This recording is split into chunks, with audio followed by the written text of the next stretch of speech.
നമസ്കാരം കൂട്ടരെ, രാജേഷ് കുമാറാണ്. കൂട്ടരെ, ഞാൻ പറഞ്ഞില്ല ഒരു 40 ലക്ഷം രൂപയ്ക്ക് നമ്മുടെ ട്രിവാൻഡ്രം കടയിൽ മുടുമ്പ് അവിടെ കൊടുക്കുന്നുണ്ടെന്ന്. അപ്പോൾ ഞാൻ ആ വീട്ടിലോട്ട് പൊയ്ക്കൊണ്ടിരിക്കുകയാണ്.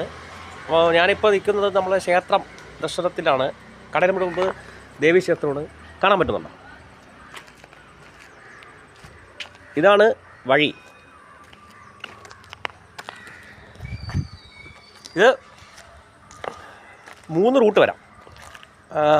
വട്ടിയൂർക്കാവ് വൈലിക്കട വഴി വരാം, കുലശേഖരം വഴി വരാം, മൂന്നാമൂട് വഴി വരാം.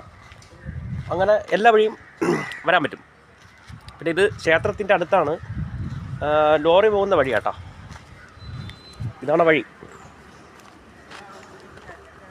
ഇതാണ് നമ്മുടെ കടയമുടുമ്പ് ഭദ്രാളി ക്ഷേത്രമാണ്. ഭയങ്കര പവർഫുൾ ദേവിയാണ്. അങ്ങനെ പുള്ളിക്കാരൻ്റെ വീട്ടിലോട്ട് ഞാൻ പോവുകയാണ്. 40 ലക്ഷം രൂപ അതിൽ കുറയില്ലെന്നാണ് പറയുന്നത്. എന്ന് വെച്ചാൽ പുള്ളിക്കാരൻ പിന്നെ വിൽക്കാൻ വേണ്ടി വച്ചതല്ല, പിന്നെ ഒരു എമർജൻസി സിറ്റുവേഷൻ ആയതുകൊണ്ട് കൊടുക്കുന്നതാണ്. ലോറി പോകുന്ന വഴി കേട്ടോ. അപ്പം ഞാൻ അവിടുത്തെ വീഡിയോയും കൂടി ഞാൻ ഷെയർ ചെയ്തേക്കാം.